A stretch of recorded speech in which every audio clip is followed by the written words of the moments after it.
মহাজন বললেন, জয় জয় কলরব নদিয়া নগরে, জনম লোভিল গোড়া শচির উদরে।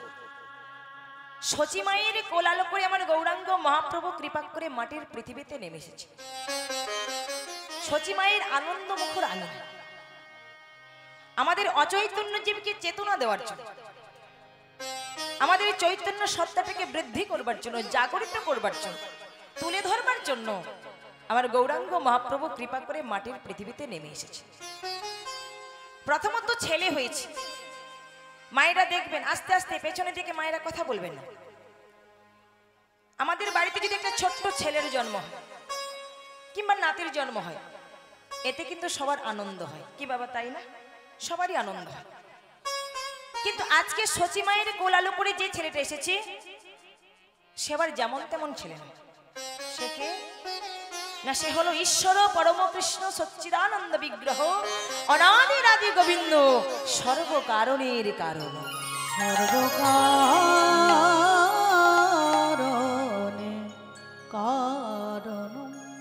সেই সর্বকারণের কারণময় কর্তা ভগবান আজকে শচী মায়ের কোলালো করে নেমে এসেছে সেই ছেলেটাকে দর্শন করবার জন্য। নদিয়ার যত নরনারী, নদিয়ার যত ভক্তবৃন্দ সবাই মিলে ভিড় করেছে শচী মায়ের আঙিনায়। যারা গৌরহরিকে ভালোবাসে, যারা গৌরহরির নামকে ভালোবাসে, তারা সবাই মিলে ছুটে এসেছে শচী মায়ের আঙিনায়।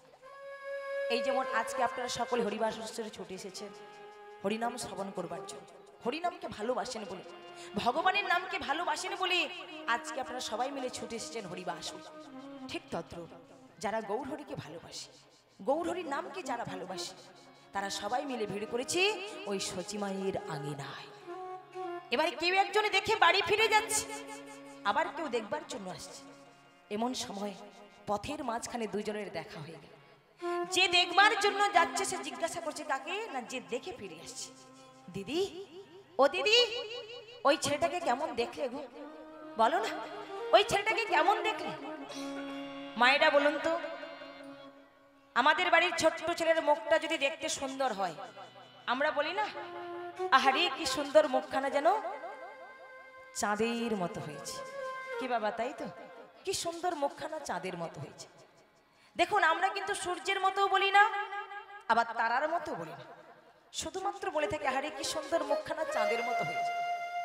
ওই নদিয়া নাগরী বলছে, দিদি গো, ছেলেটাকে কেমন দেখলাম জানো? ওগো পূর্ণিমার চন্দ্র যিনি কিরণ প্রকাশ, পূর্ণিমার চন্দ্র যিনি কিরণ প্রকাশ, পূর্ণিমার চন্দ্র যিনি কিরণ প্রকাশ, পূর্ণিমার চন্দ্র যিনি কিরণ প্রকাশ। আয় গো তোরা দেখে যা, দেখে যা,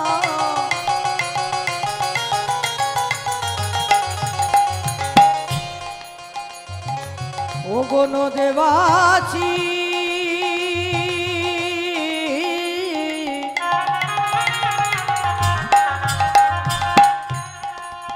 দেখে যা,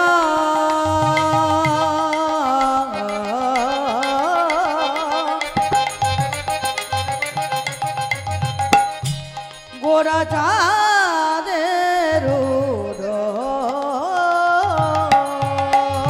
পূর্ণিমার চন্দ্র যিনি কিরণ প্রকাশ, পূর্ণিমার চন্দ্র যিনি কিরণ প্রকাশ। ওগো দূরে গেল অন্ধকার পাইয়া নৈরা, দূরে গেল অন্ধকার পাইয়া নৈরা, আহা দূরে গেল অন্ধকার পাইয়া নৈরা, দূরে গেল অন্ধকার পাইয়া নৈরা।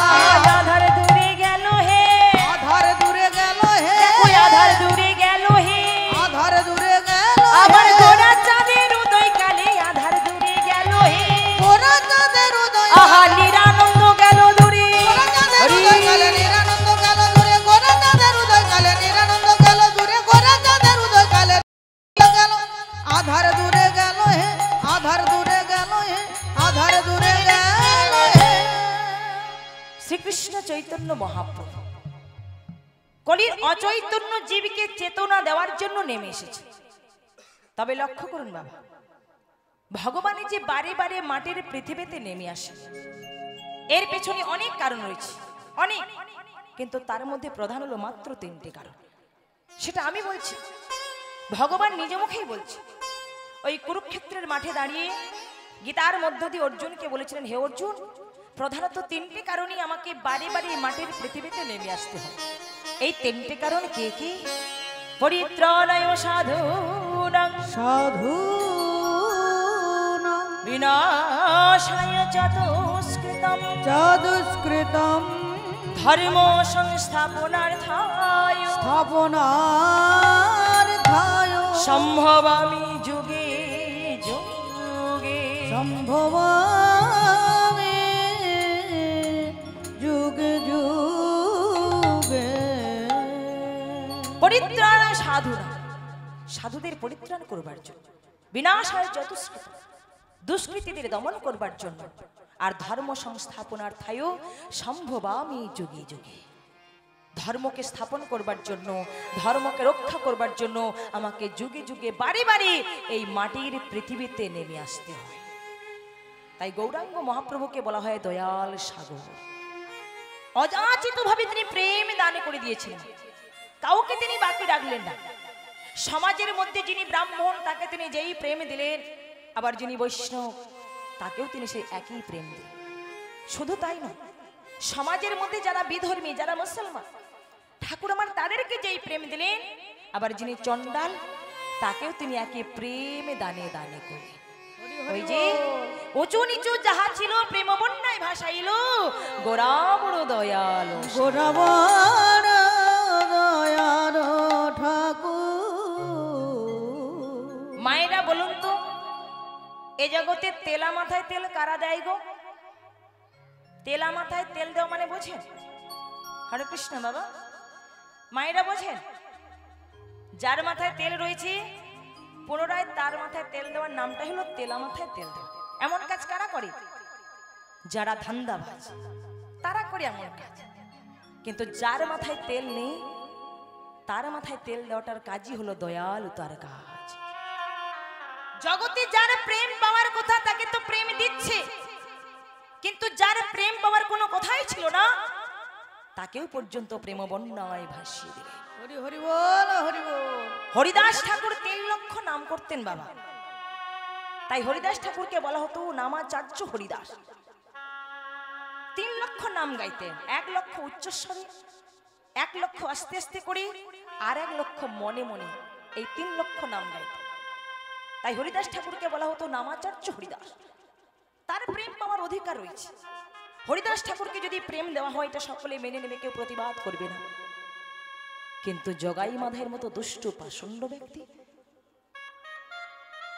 এদেরকে যদি প্রেম দেওয়া হয় এটা কেউ মেনে নেবে মা? কেউ মেনে নিতে পারবে।